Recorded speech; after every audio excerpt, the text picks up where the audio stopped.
Good morning, and thank you for joining us today at the Caregiver Teleconnection Program. My name is Minerva Villarreal. I am the Foundation Program Coordinator with the Wellman Charitable Foundation.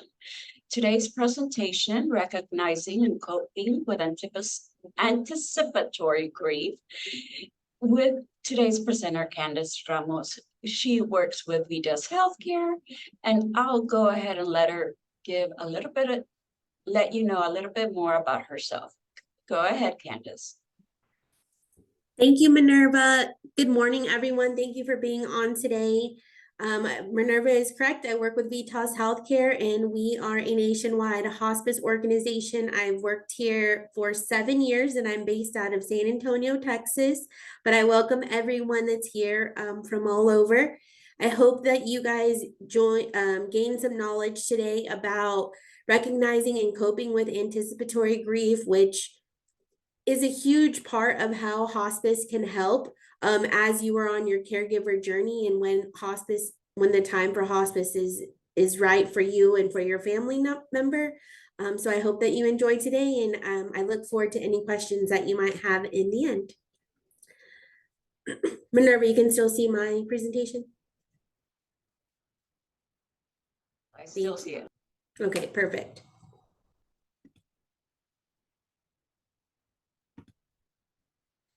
So the goal of today is to discuss ways to recognize and cope with anticipatory grief, loss, and bereavement. Let's look at what we will cover in order to reach our goal. The objectives are to define anticipatory grief, recognize signs, 5 ways of coping with anticipatory grief, define loss, define unresolved grief and describe 4 forms of unresolved grief, and define bereavement and describe 4 bereavement interventions.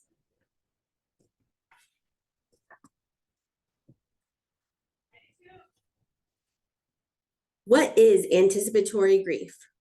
Patients and families facing terminal illness usually begin the grieving process before the actual loss occurs. This is called anticipatory grief. Although it may be uncomfortable, anticipatory grief is sometimes helpful and may result in fewer grief complications later on. Just as each person experiences grief in his or her own unique way, the same is true for anticipatory grief. It is a natural process that helps individuals prepare for emotional and physical closure. It is also a time when both patient and family prepare for change.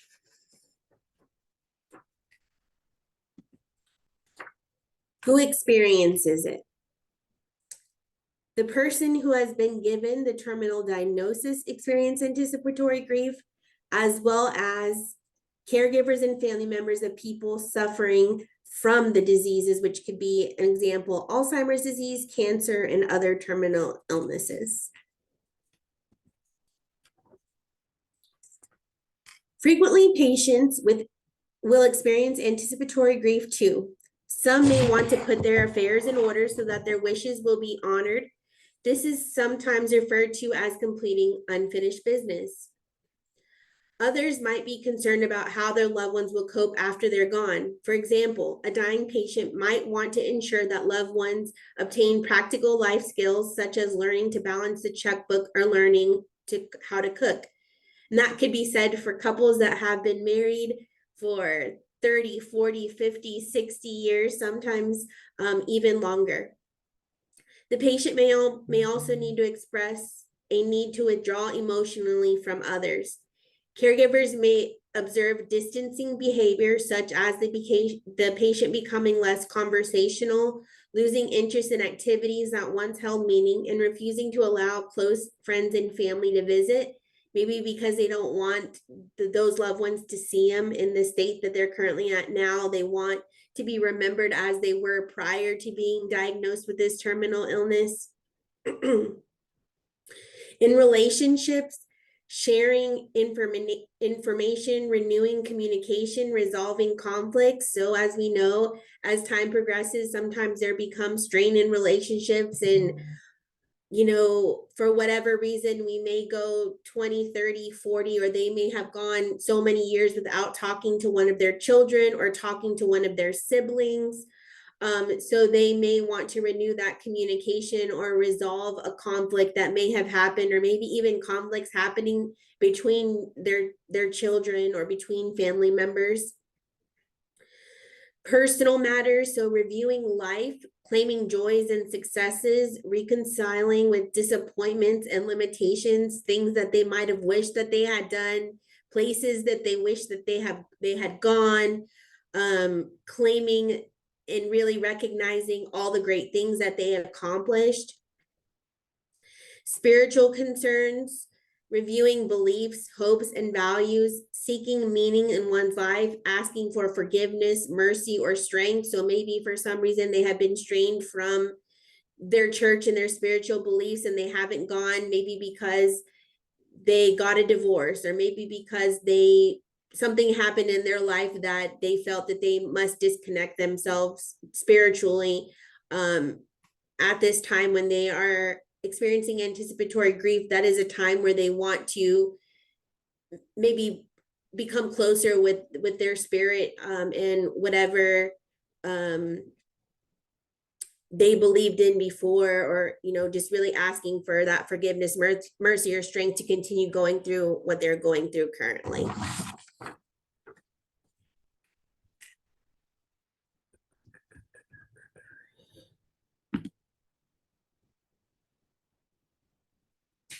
How do you recognize the signs and symptoms of anticipatory grief? So you can experience anger,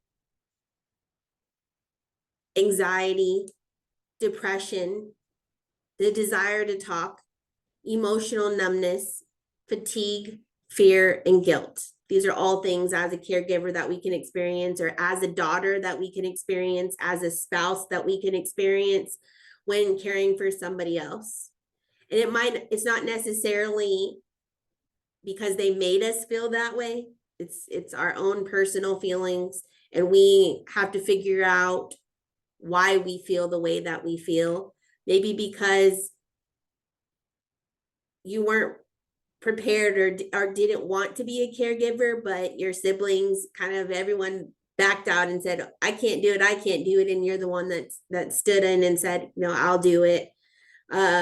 Feeling like caregiving is the only thing that you have in life. Like there's no other part of you. All that you are is a caregiver and nothing else. You're not a person, you're not a mom, you're not a daughter, you're a caregiver. Feeling alone and feeling like you don't know who to talk to, or feeling like you can't talk to your other family members because they aren't maybe helping, or you feel that it could cause conflict. Fear of your loved one not being here anymore, and what are you going to do after you're no longer a caregiver? I know for some, they've been a caregiver for years. So what does life look like after caregiving? Or what does life look like after my husband or my wife is no longer here and I'm sleeping in my house alone? The guilt of, are you doing a good job? Am I doing a good job? Am I doing the best that I can? Do I even know what I'm doing, or I don't know what I'm doing? So experiencing any of these symptoms or signs, it's okay to feel this way. It's okay to experience these things.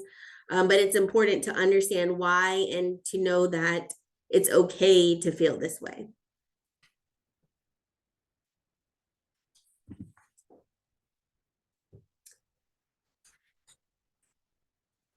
So anticipatory grief can be complicated, which, if you experience any of the signs or symptoms that I just reviewed, those are all pretty complicated if you've never experienced them before, or if you have temporarily experienced them at some point in life. But you can experience complicated anticipatory grief in distancing or detachment when the death takes longer than expected. Of course, we don't have a crystal ball and we don't know how long it's going to take, but we do prepare ourselves that it's going to take, or we know that doctors could say it's going to be so long, 3 months, or they have a couple of weeks, or whatever the case may be. But ultimately, we don't have any power over when that time or when that death is going to occur. inability to express feelings. So you are not able to talk to your loved one. Maybe they have dementia and they don't understand how you're feeling, or maybe you're not able to talk to your husband who's in the home as well, helping you take care of your loved one. And you guys both are in that feeling of not being able to talk it through, or your husband not being able to understand because his mom's still alive and he's not having to take care of his mom. And really just feeling like you're stuck currently in this state where you are right now. And you don't know how to get out of it. History of multiple losses. So it could be that you've experienced multiple losses in a short period of time. It could be that you've experienced multiple losses in the last couple of years, and you've just kind of gone from being a caregiver to being a caregiver to being a caregiver from one person to the next. And so that you're carrying a heavy burden if you've been doing it for a long time and you've never truly had the time to really grieve. And for each one of those different people that may have passed away, sometimes death can happen in an instance and something that's not expected. In some cases, it is something that is expected. So when you experience unexpected death or unexpected death while you're waiting for an expected death, that could complicate things. Displacement of feelings. So just feeling nothing, you're just kind of walking around and doing the motions, but not really feeling anything, or displacing your feelings into something else. Unrealistic expectations regarding closure. So, you have this idea of that you being able to tell your mom or your dad all the things that you've been holding on for your entire life or the last 10 years, or your spouse, of things that happen, and either not being able to say those things out loud, maybe, or your loved one not being able to understand what you want to say.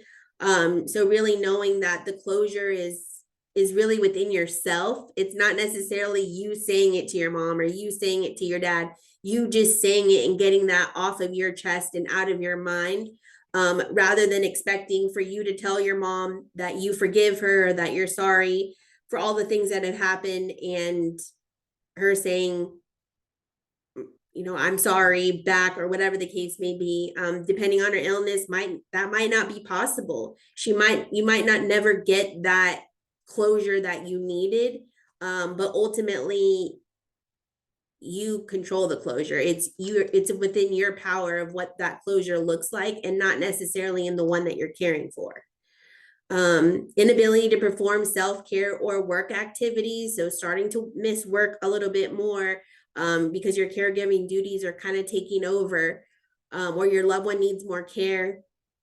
You feeling like you can't get out of bed, or you feeling like I don't want to leave the house, and you just have all these different feelings of emotion, or displacement of feelings, or not being able to express your feelings, kind of all these things combined that really just stop you from even wanting to keep going.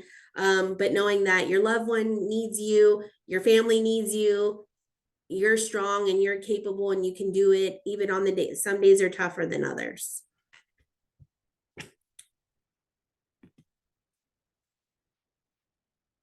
So 5 ways to work through anticipatory grief. Allow feelings of grief to help you prepare. Take time to examine unresolved issues between you and your loved one. Say what needs to be said. And if your family member is still well enough, settle legal and financial matters and discuss end-of-life wishes. Educate yourself about what to expect. Learn about your family member's condition. Know the symptoms, the side effects from any treatments, and the prognosis. Understanding what is coming down to the pike may help you feel more in control. Usually it is the unknown that we kind of get lost in, of the what could happen or this could happen. But depending upon the diagnosis and the terminal illness, a hospice provider or a doctor, they may be able to answer your questions of what to expect when your loved one is passing, and what to expect based on their diagnosis and their illness. Talk to somebody else who is also feeling anticipatory grief. Find a support group of people who are experiencing the same thing, whether it's online, in person, or over the phone. Someone in a similar situation can provide a lot of insight, and it's okay to be honest about your feelings. You're not being disrespectful to your family member if you express your frustrations. Enlist help and continue to live your life. Reach out to family and friends or hire someone to help with the care of your loved one. Don't put your life on hold. Meet with friends and try to have fun when you can. And in the long run, it will help the patient and yourself. You'll have more energy to care for your loved one and to do what you need to do. Create moments your family member can enjoy. Even though your family member is no longer able to participate in activities as they could before, they can still enjoy pleasurable activities with you. Take mom outside for a walk. Go to the beach. You know, don't just be locked up in the house. Even just sitting outside for 30 minutes at a time. I know it's if you're in so I wouldn't stay out there too long, but really, you know, they remember those things, listening to music, and not music of today, but music that they can remember that they enjoyed when they were younger, listening to music from the 50s, the 60s, are all things, you know, watching TV shows like for my grandma was I Love Lucy or Three's Company, some of those shows that brought them joy at that point, even though right now they might not remember it. Anything from today or from the most recent years, those things. Do simple puzzles. In the end, these moments might be what you cherish the most. Taking pictures, taking videos. My grandma passed away earlier this year, and last year, one of my cousins sent me a video of my grandma telling me happy birthday. So I now with cell phones, I have that video of my grandma telling me happy birthday and she loved me that I can watch every year from now on for my birthday because I have that memory. I have pictures of her with my boys, and she couldn't remember their names. She couldn't remember that I even had kids or that I was married. But I at least have those memories of her with my children, and I can keep her memory alive when I talk to my children about her.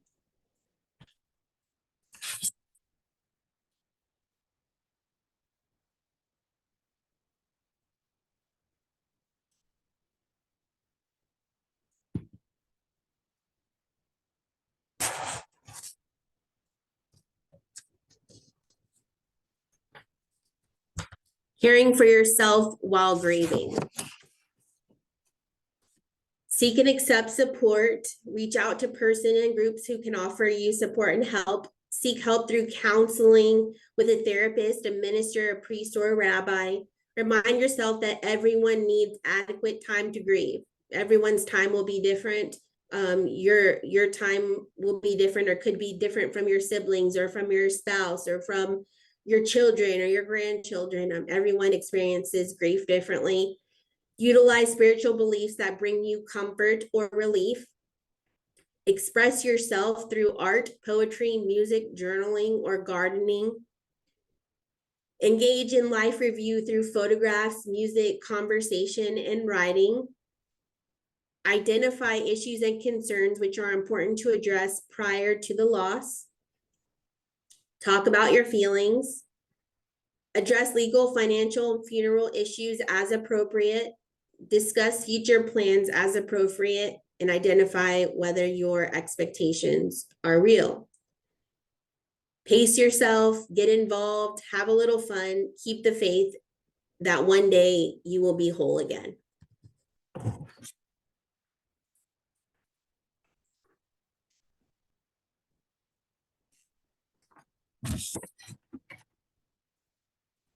So, you know, earlier as I discussed about hospice, one of the great things about hospice is that hospice provides psychosocial support and resources.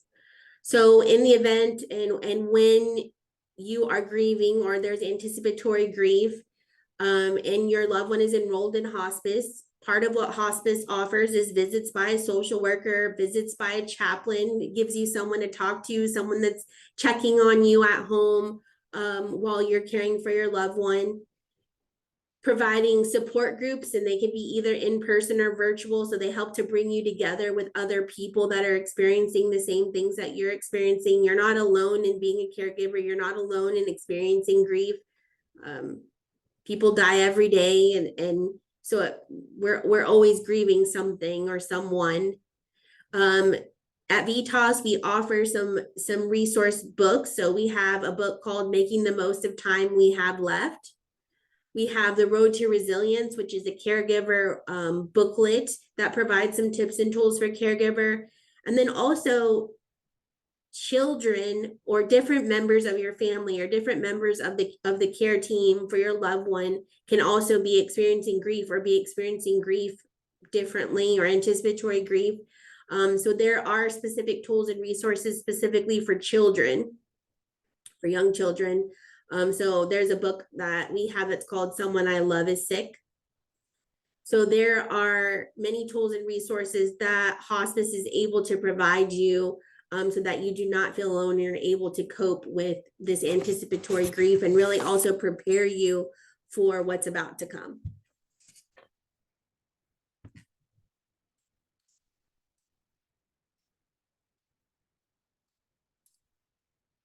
Listed here are some definitions about loss. The experience of being deprived of or being without something one has had and valued, and includes the experience of separation. Loss is what occurs when something or someone to which one has become attached is removed.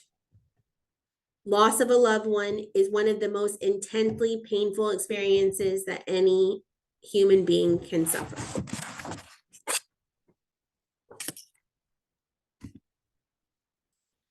Until loss is recognized, it cannot be grieved, and until it is grieved, the sorrow can continue on, sometimes to the point where it interferes with an individual's ability to function.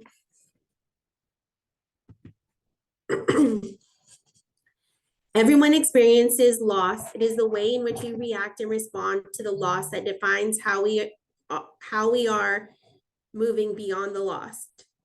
Loss may be experienced in many different forms. There are visible losses. The death of a loved one is an example of such a loss. There are invisible losses as well. An invisible loss occurs when what one believes differs from what is reality. When this reality finally sinks in, the person experiences a loss. It is a loss of what they thought or felt themselves to be.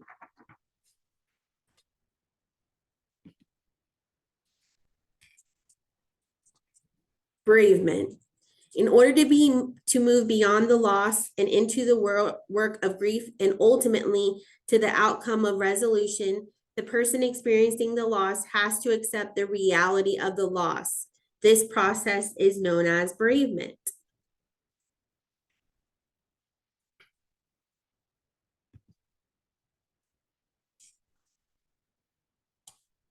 Listed here are some definitions of grief. It is important to remember that grief is a normal reaction to loss. It is experienced universally and is something that is repeated throughout life. In childhood, pets die, families move, and friends are lost. Later, the adolescent may change schools, school terms end, older brothers or sisters may move away, a parent or grandparent may die. In adulthood, there are lifestyle losses, death of a life partner, a parent or a sibling, divorce, jobs and career changes can all trigger the feelings of loss. Grief is a reaction to these and many more losses, and thus a person enters into a state of bereavement.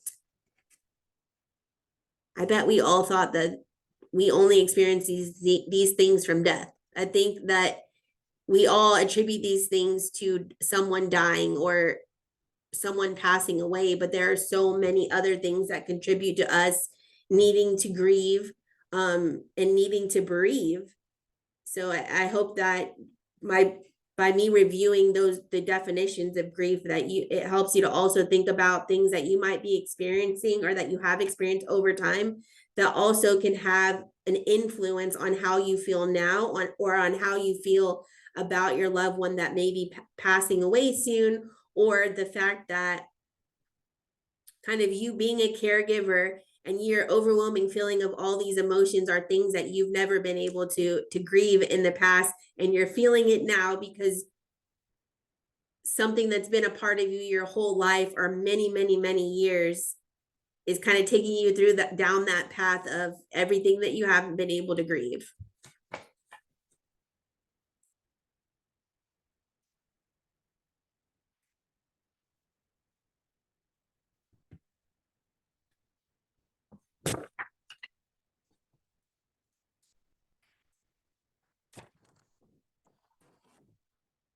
In his book, Grief and Grieving, Engel outlined 6 phases of grief.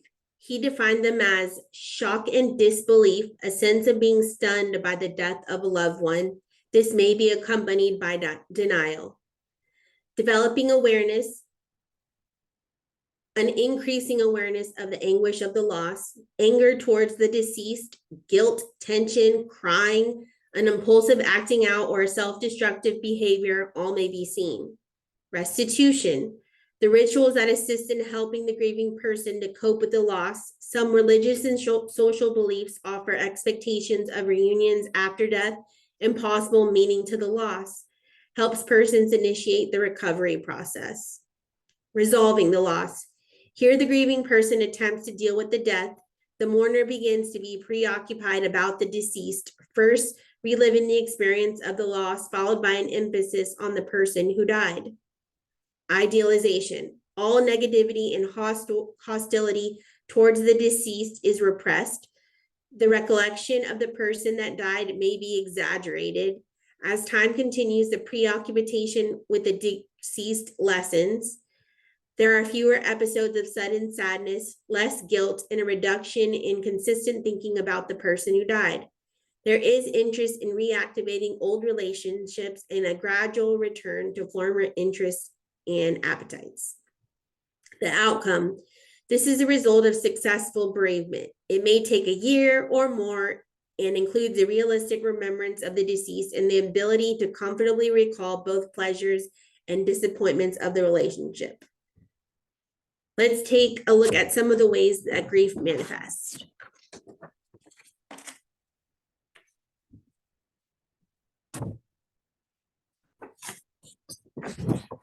Listed here are some of the social manifestations of grief responses one would expect to see in a person who has recently experienced the loss of a loved one. Restlessness, an inability to sit still as an example. Social withdrawal behavior, no longer attending a weekly card game or attending church, not going to that weekly lunch that you had with friends, wanting to be with others when alone and wanting to be alone when with others. The inability to initiate or maintain organized patterns of activity, always losing one's keys, losing your phone, losing your mind. If your head could not be attached, you'd feel like you were losing your mind. Losing your glasses when they're on your head or when they're sitting next to you. Although grievers have a great need for comfort, they may focus so much on their loss that they isolate themselves. So even though they really need that comfort, they don't want to be around people, or they don't know how to act around people, or being around people can make them feel more overwhelmed than they feel. And so they want to talk about it, but they don't want to talk about it. So really it can be hard to cope with. It could be hard to handle. It could be hard to see someone experiencing grief.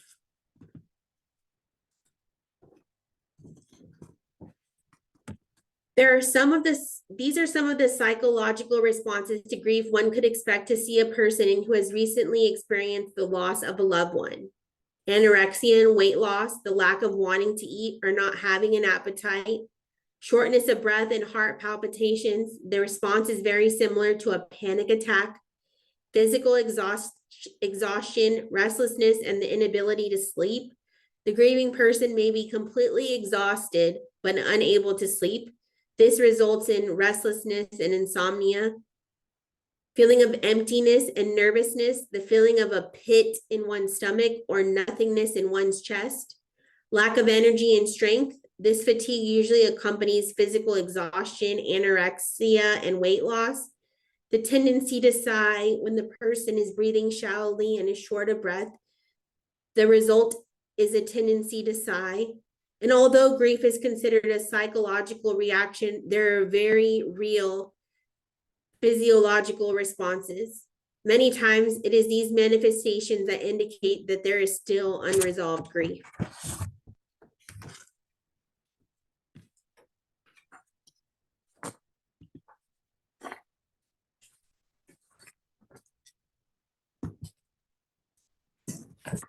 There are many factors that influence grief in an individual. Every person experiences grief differently to the degree that these factors are an influence. These factors include the individual's coping behaviors, personality, and mental health. The way a person copes will influence the way they grieve, just as it influences their responses to life. The person that copes well with other stressors in their life will deal with grief much more successfully than the one who has poor coping skills. The individual's social, cultural, ethnic, and religious philosophical background, a person's response to loss and grief reflect his or her social and cultural and ethnic environment. The religious and or philosophical beliefs often help the person through the grieving process based on the value these beliefs give to life, death, and life after death. The individual's age. The person's age is a great influence on the grief reaction. A child will have a very different outlook than an adult who has more mature coping skills. The amount of unfinished business between the griever and the deceased. If there were issues between the person grieving and the deceased, it may increase the time needed for successful closure. Unfinished business is anxiety provoking, and it may take years for the survivor to achieve closure, if they are even able to achieve that.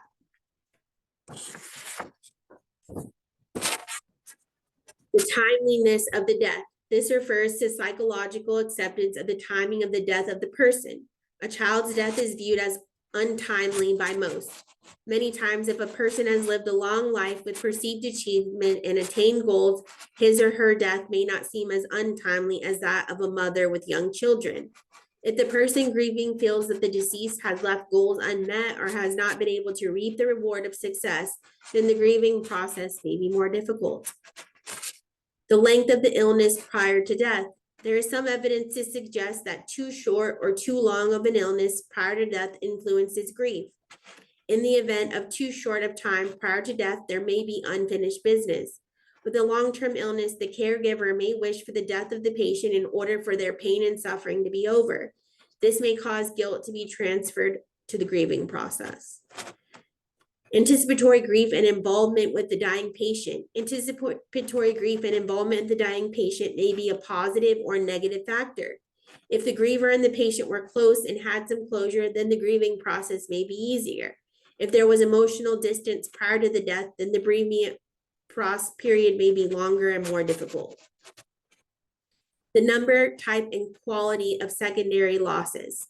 Secondary losses are those things that are perceived as losses that take place because of the death. Everyone who is close to the patient will be changed, but secondary losses refer to things that change. A spouse may have to start working. Families might have to move or be split up because of the death. The number of these losses, the type and quality, great influences the grief process. I know one example, my aunt was telling me this past weekend that they went to my grandma's house.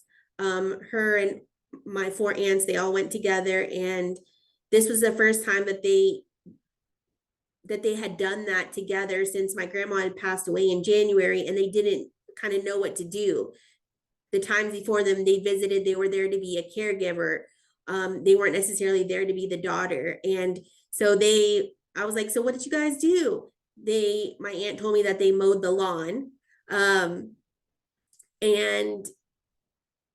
But really there wasn't really any they talked about other things that they had going on in their own personal life. So it's almost like they had their own support group together at my grandma's house, but they really didn't know what to do with their time, what to do when they were not being a caregiver.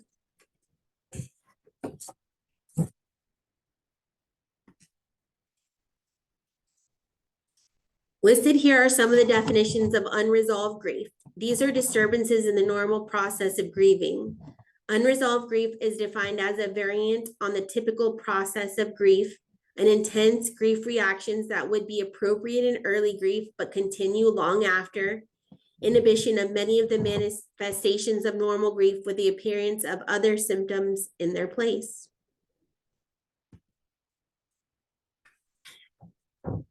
These are the different forms of unresolved grief. Some of them are absent grief.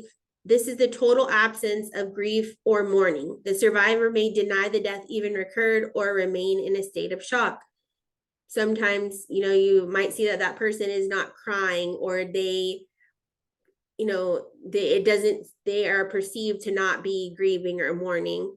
But it could be because they're in a state of shock about the death even occurring.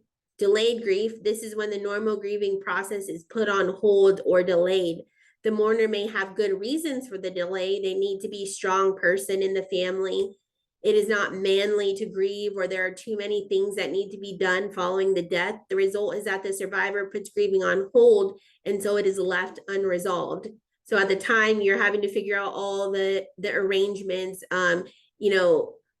where are we going to have a ceremony? Where are they going to be buried? Getting the gravesite ready, having all the family members come in, so you don't even get in that moment. You can't feel grief because there's already a to-do list of things that need to be done. Chronic grief. In this type of unresolved grief, the mourner continuously exhibits intense reactions that are expected in the early stages of the grief process. The person fails to move past that stage of shock and disbelief, thus delaying their grieving and subsequent healing. Unanticipated grief, this is where the death was unexpected and sudden. The person grieving may be unable to grasp the full meaning and implication of the death of their loved one. His or her coping skills are seriously confronted, and they may have extreme anxiety, depression, insomnia, or bewilderment that causes an inability to normally function. They intellectually recognize that the person has died, but they are unable to comprehend the loss. So someone that passes away unexpectedly, a tragic loss in a car accident, or also what many people have experienced because of COVID-19, in the early stages of COVID-19, where we weren't able to be in the hospitals or to be with our loved ones when they passed away, and we just received that phone call. And it was all of a sudden, we go from point A to point D.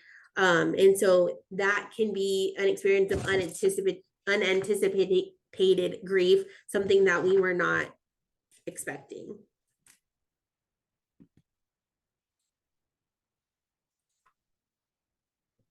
The following symptoms are signs of unresolved or incomplete grieving. These symptoms extend beyond the expected time of grieving. The greater number of symptoms that the person has, the clearer it is that they have unresolved grief. A depressive syndrome. These vary in degrees of severity, starting at the time of death and continuing throughout the grieving process. This depression is accompanied by guilt and lower self-esteem. Somatic symptoms. These symptoms often mirror the symptoms of the terminal illness. Guilt and self-reproach. This accompanied by panic attacks, choking sensations, and shortness of breath. Minor events resulting in major grief reaction. The grief reaction is extreme compared to the event precipitating it. Self-destructive impulses. Sudden impulses to kill oneself. Radical changes in lifestyle. The death happening much sooner than expected. This list is not all-inclusive, and many persons that experience unresolved grief encounter a wide variety of symptoms.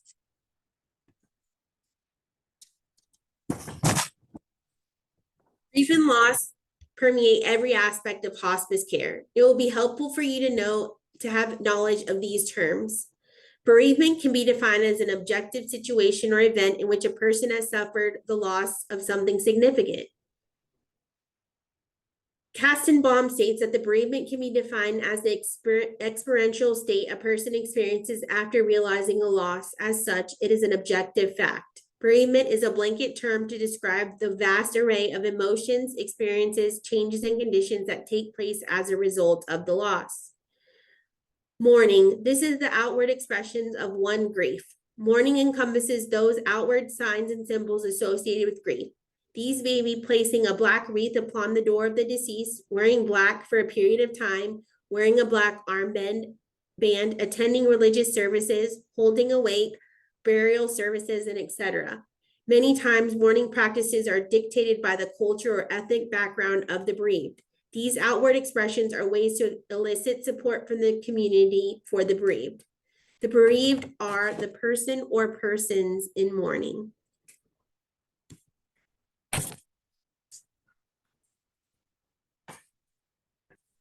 Teresa Rando, in her book, Grief, Dying, and Death, outlined several interventions to use with grievers.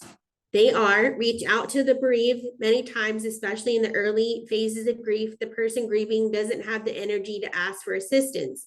So reaching out by saying, call me if you need anything, is a futile offer. Be specific when offering an example. Can I drive you to church? Or do you want a cup of coffee? I can get that for you. If the person grieving refuses your offer, don't take it personally. Also, do not offer assistance if you're unable to truly provide it. Not offering at all is better than giving an empty offer.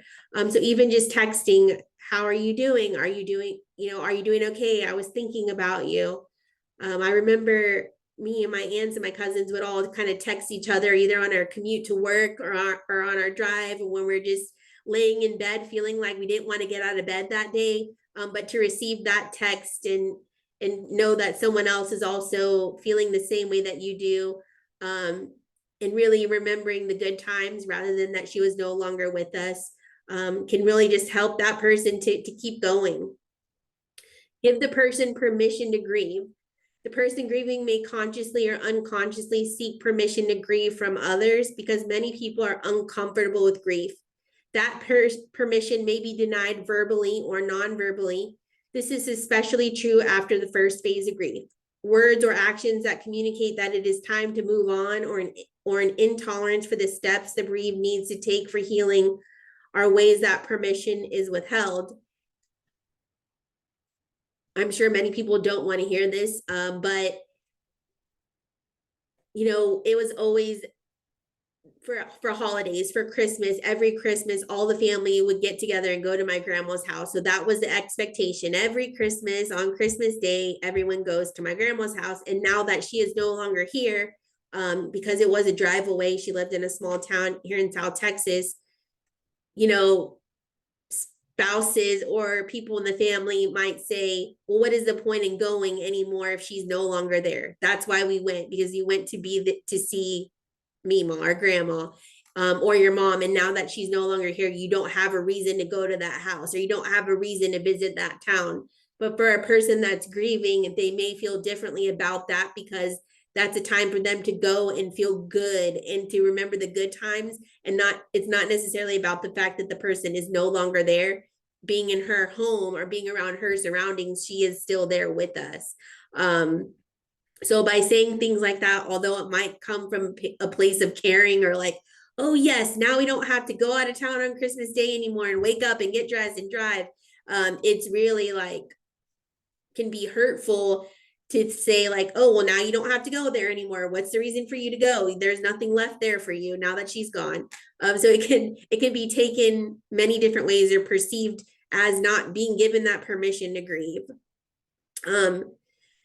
Not allowing the person grieving to remain isolated. Support from those around the person grieving, especially those of emotional importance, it's critical throughout the entire grieving process.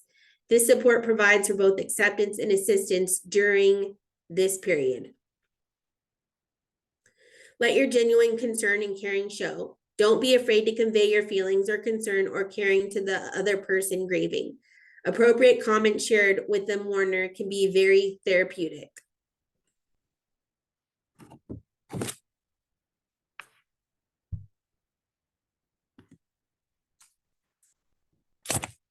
Assessment for bereavement should begin when hospice services are initiated. Bereavement services are provided by hospice for at least 1 year, or at VITAS we like to do for 13 months, so that way you do not feel alone at that 1 year anniversary. And hospice provides periodic mailings within key timeframes. These are used to keep in touch with the families. Home visits, these are a part of the bereavement care plan. done by the interdisciplinary team and usually coordinated by the chaplain. Phone visits, like home visits, phone visits are one way for the interdisciplinary team to continue to care for the family during the initial stages of grief. Counseling and referrals. Counseling is usually short term, and if it needs to be longer, more in depth, or the bereaved is considered high risk, then a referral is made. Support groups and memorial services. Support groups are offered at no cost to the grieving persons. Memorial services are a way that the interdisciplinary team and the families can come to closure after the death of the patient. So with VITAS, if you go to our website, www.vitas.com, there is a section specifically on grief for our support groups. And we also do specific grief support groups around the holidays. So that first Mother's Day, the first Father's Day that they might no longer be with us. We have Christmas coming up.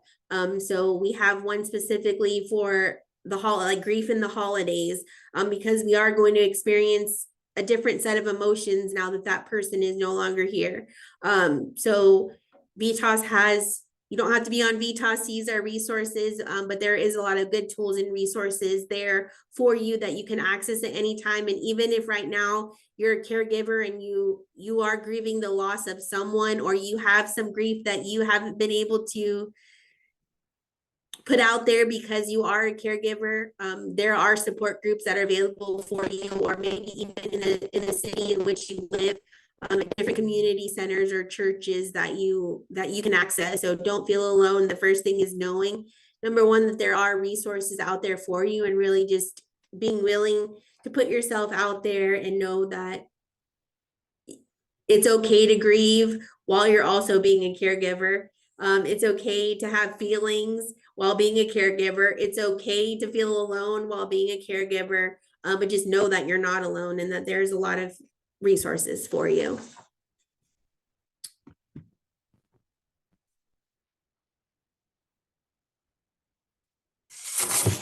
This verse is from Phyllis Davies' Grief, Climb Toward Understanding. It paints a picture of the grief process in a way that we can all relate to. Did I really want to finish grieving? I wasn't sure, yet I needed to. As I say goodbye, I move anger, sorrow, vividly painful memories from foreground into background. Dusk moves into twilight, grief fades reluctantly, as does night towards dawn. I stroll slowly, carefully across this knoll. I resolve to live again. I truly hope that this discussion will enrich your feelings and empower you to that it's okay to experience anticipatory grief. It's okay to experience loss, and it's okay to grieve. And I hope that you guys have a great day, and VITAS is here to support you along the way. And thank you for all you do in being a caregiver. Thank you so much, Candace, for this great presentation. We did have someone share their story on the chat, so I will go ahead and read that. This one came from Anna. 7 years of caregiving for me. My husband died unexpectedly 7 years ago. My mother-in-law the next year. My father the next. And last year, my mother was diagnosed with dementia, and I moved to live with her 2 months ago. And I am now figuring out life in her home, having a bedroom and a basement studio of my own space. My siblings are 5 to 14 hours away, and the siblings 14 hours away has taken Mom to be with his family for several weeks to a couple of months at a time for the past 2 years. But travel is getting difficult for Mom. My other 2 siblings do a great job of telling me how I am not up to the task, saying how things should go, but no actual assistance. Complicated is not a strong enough word. On the flip side, I have 2 other friends in a similar circumstances with a loved one, and dementia, and their support is amazing. Thank you so much for sharing that, Anna. Does anyone have any questions or comments that they would like to share right now with Candace? You please be free to unmute yourselves. Yes, Antoinette. Hi, everybody. Thank you so much for talking about this in such a broad context. My story is a little complicated as well, but I'm sure we all feel that way. But I'll cut to the chase. I have an older sister who has Parkinson's, and it is accelerating, mainly in some ways due to the fact that we are also caregiving our nearly 90-year-old mother. I'm looking for some help for her, for my mother. She's going to watch her kid die at 90. So navigating that for her is really hard because she is not interested in any of this.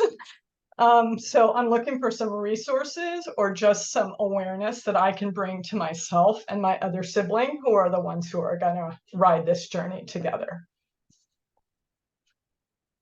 Thank you so much. Candace? Yeah, definitely.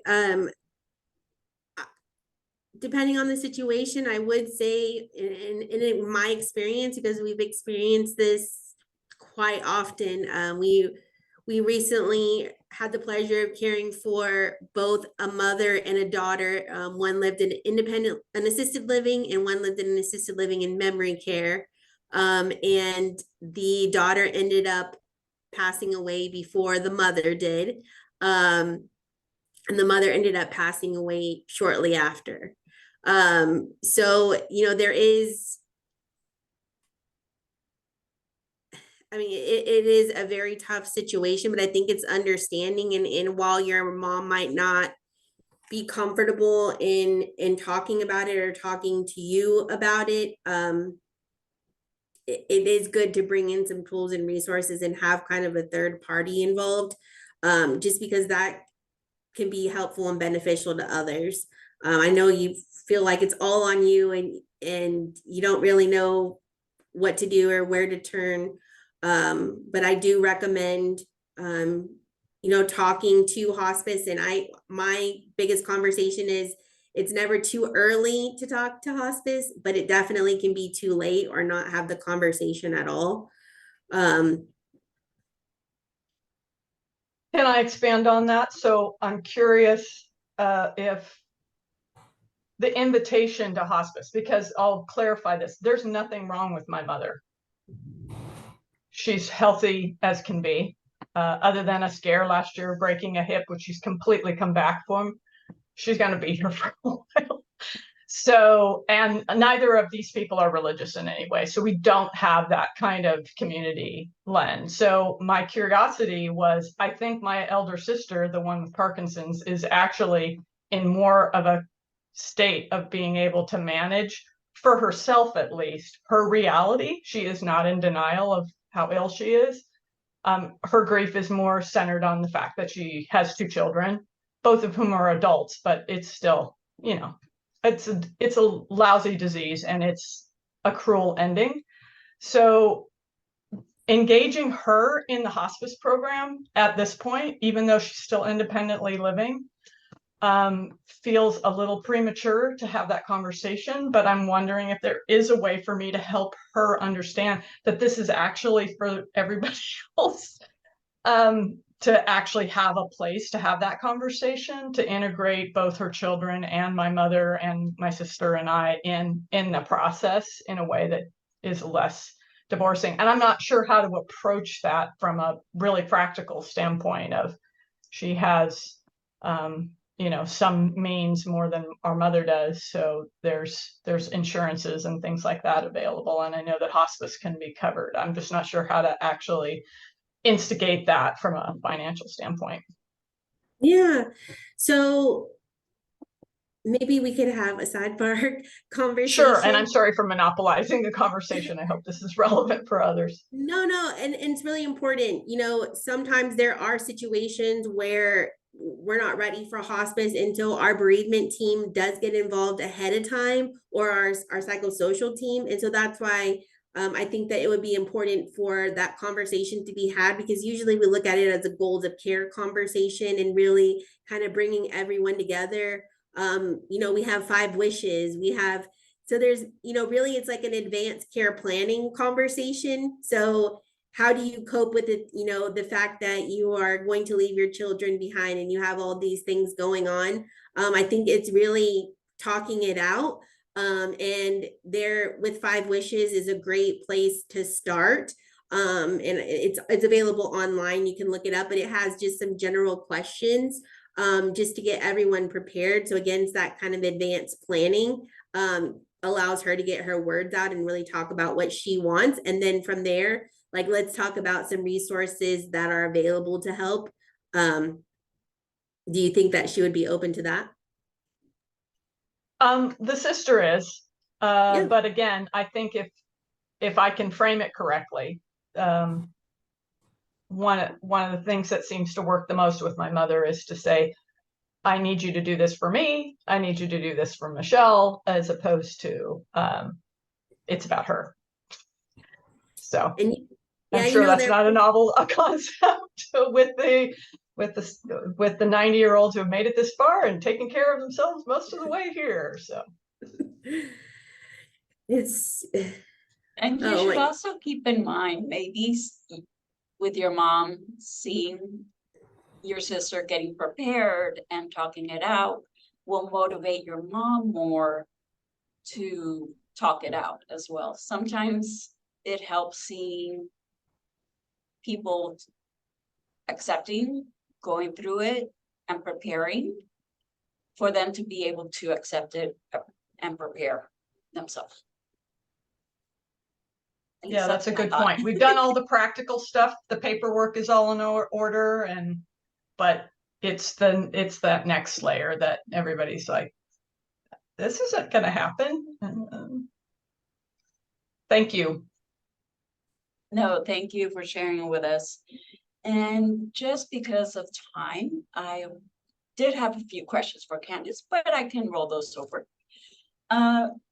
Just to let you know, coming up with the Caregiver Teleconnection, tomorrow we have our first in the series, Engaging Caregivers, a program for healthcare workers.